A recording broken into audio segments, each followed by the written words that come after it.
Hey everyone, and welcome to Modakar channel. So if you're learning Bahasa Indonesia, you probably know the real goal, right? It isn't just about being understood, it's about sounding natural. And in this explainer, we're going to unlock a major key to that fluency with one simple but super powerful word. All right, let's jump right in with a really common phrase. They help each other. How would you say this in Indonesian so it sounds totally natural, without getting all tangled up in extra words? Let's break it down. Okay, so to really get this, let's first take a quick look at how we handle these kinds of reciprocal actions in English.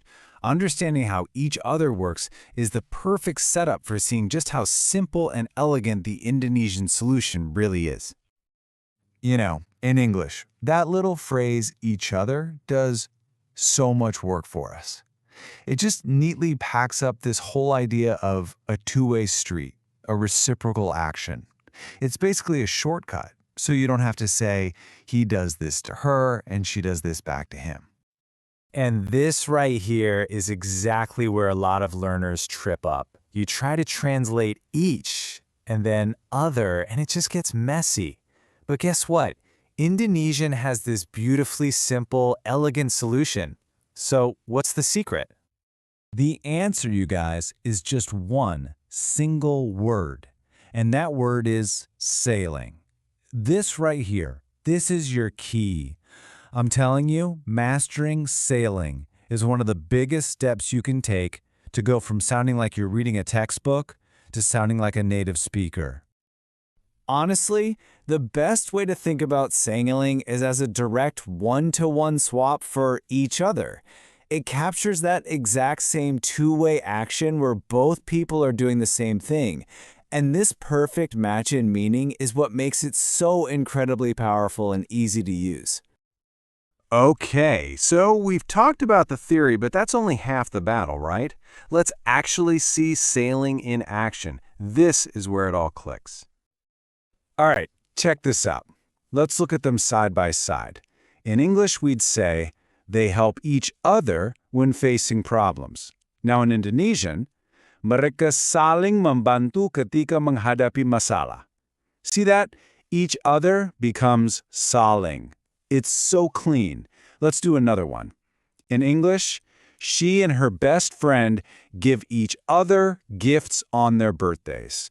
And in Indonesian, dia dan sahabatnya saling bertukar hadiah saat ulang tahun. You can just see how direct and clean that structure is. Okay, but why is this such a big deal? Why are we spending a whole explainer on this one word?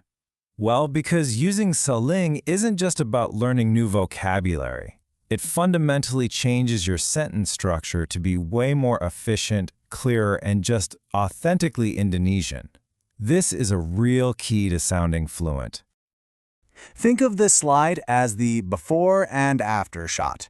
You could say the long, kind of clunky version, he helps her and she helps him. Or you can use the shortcut that both languages have for making things way more efficient. They help each other, or, of course, mereka saling membantu. It's just better, isn't it? So yeah, that's really the bottom line here. Once you start using sailing, you're going to find your Indonesian instantly becomes simpler, way clearer, and just so much more efficient. All right, quick recap. What are the big things to remember? 1. Saling is your go-to word for each other. 2.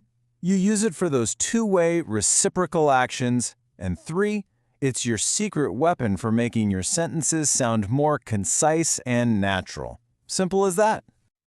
Okay, now it's your turn, because the absolute best way to make this stick is to actually use it. So, can you think of a sentence using saling? Go ahead and drop it in the comments below. Let's practice together and see what you've got. And that's a wrap for today's explainer. Start throwing sailing into your conversations and just listen for how much more natural you sound. Thanks so much for watching Modakar channel, and we'll catch you in the next one. Thank you for watching this video. Hopefully useful. Don't forget to like and subscribe.